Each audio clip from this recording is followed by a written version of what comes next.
chaîne d'Amélie Miscutcut. Aujourd'hui je vous fais une nouvelle vidéo parce que sur Instagram j'avais dit que je ferais une FAQ. Donc pour ceux qui ne savent pas ce que c'est une FAQ, c'est une foire aux questions. Donc en gros vous me posez des questions et je vous y réponds en vidéo sur ma chaîne.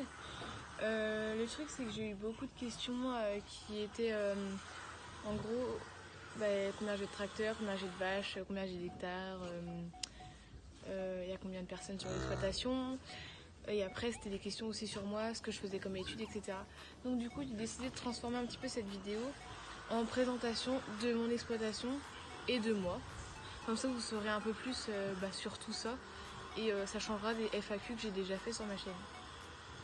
Du coup c'est parti. Alors je vais commencer par vous présenter un petit peu mon exploitation. Alors sur l'exploitation il faut savoir qu'il y a 2 UTH, donc il y a mon père et mon oncle qui sont en GAEC associés.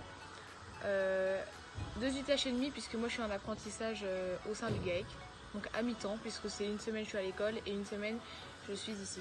Je vous parlerai plus de ça en détail quand je vous parlerai de moi. Une exploitation polyculture élevage, culture, il y a de l'élevage.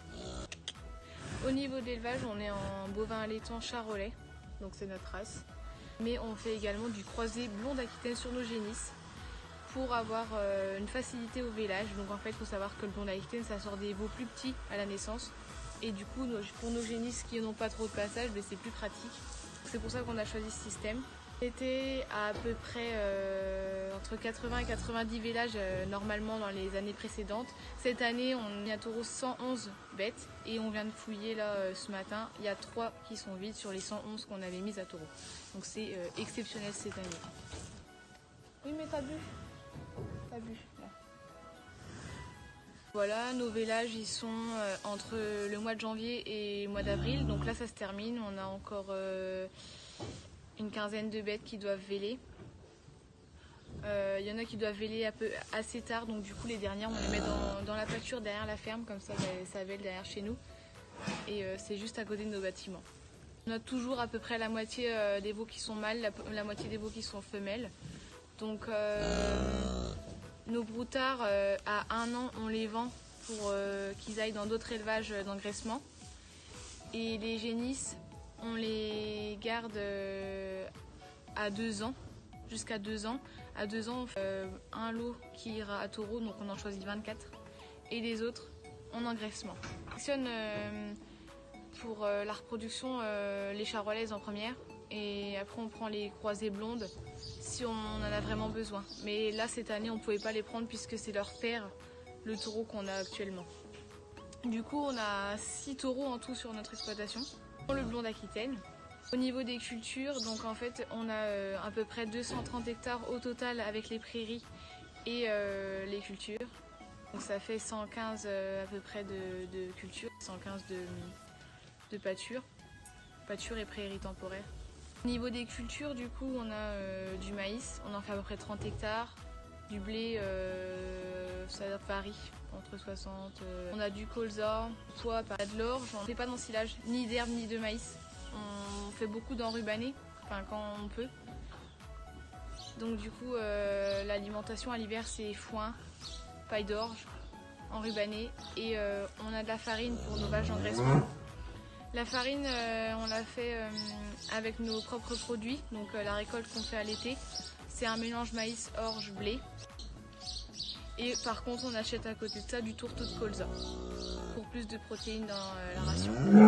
Ensuite, au niveau des tracteurs, donc, on a 8 tracteurs, donc 6 Renault et 2 classes. Les Renault, on a un 551, 751, 110, 54, 2 Ares, un 816, un 715 et un Thémis 630. On a 2 classes, donc c'est des Arions, un 620 et 640 si je ne me trompe pas. Le 620 il est à fourche.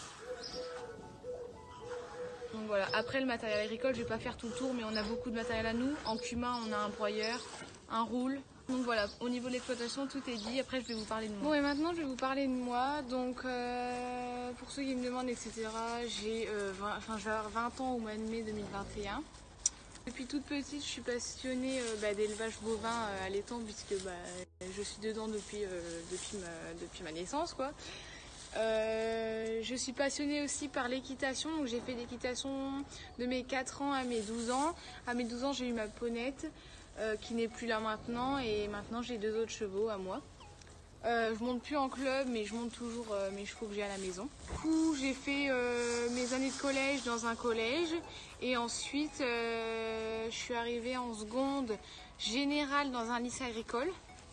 Ça m'a pas plu du tout. Donc du coup, j'ai décidé une fois ma seconde générale terminée, j'ai décidé de redoubler et de refaire un bac pro total. Donc les 3 années seconde, première, terminale. Que j'ai eu, et j'ai eu le BEPA également pendant ces 3 années là. Le bac pro que j'ai eu, mais avec les conditions un petit peu chamboulées, j'ai pas passé d'oral ni rien. Et maintenant je suis en BTS production animale en apprentissage sur mon exploitation, donc au sein du GAEC avec mon père et mon oncle, donc à mi-temps comme je le disais tout à l'heure. Donc une semaine je suis à l'école et une semaine je suis là. Encore là on va être en visio en cours, puisque vu les conditions sanitaires c'est un petit peu chamboulé. Je sais pas trop comment ça va se passer, on verra bien. On vit au jour le jour en ce moment, donc voilà. Et donc normalement après l'obtention du BTS, si je l'ai ou même si je l'ai pas, je sais pas comment évolueront les choses, on verra bien. C'était de m'associer avec mon père et mon oncle après mes 2 ans de BTS. Après tout peut changer d'une semaine à l'autre, etc. Bien. On ne sait pas ce que l'avenir nous réserve, donc voilà. Mais l'objectif c'était ça. Il y en a aussi qui me demandaient si je voulais, par exemple, si j'avais un projet d'installation, etc. Si j'avais des choses à rajouter sur l'exploitation. Moi ce que j'aimerais bien, c'est, vous savez, on fait déjà donc, du croisement blonde aquitaine sur les vaches, sur les génisses, pour faciliter le vélage. Et du coup, ma race préférée, c'était la Aubrac. On n'en a jamais fait, hein. Mais j'adore le visuel de cette vache, je la trouve vraiment belle. Et du coup, j'aimerais bien faire du croisement aussi Aubrac, en gardant le croisement blonde aquitaine, mais en faisant moitié des génisses sur Aubrac et moitié des génisses sur blonde aquitaine. Donc ça, c'est encore pas fait, il n'y a rien qui est choisi, ni rien, mais j'aimerais bien essayer, pourquoi pas, de faire cette race et puis voilà. Enfin, faire un croisement sur nos génisses pour quand même rester dans le charolais. Mais c'est toujours dans l'optique de faciliter les vélages. Même si le blond ça marche très bien, j'avais envie de faire une autre race, enfin faire un croisement avec une autre race. Donc voilà. Donc j'espère que cette petite vidéo vous aura plu. N'hésitez pas, si vous avez encore des questions sur moi, sur l'exploitation, etc., à me les poser en commentaire de cette vidéo ou même sur mes publications Instagram, etc. Tous mes réseaux sociaux seront à la fin de la vidéo, défileront et seront dans la barre d'informations juste en dessous de la vidéo. N'hésitez pas à partager cette vidéo, à la liker si elle vous a plu et à vous abonner à ma chaîne YouTube et surtout activer la petite cloche sur le côté pour avoir les notifications dès qu'une vidéo sort sur ma chaîne. Allez, à plus!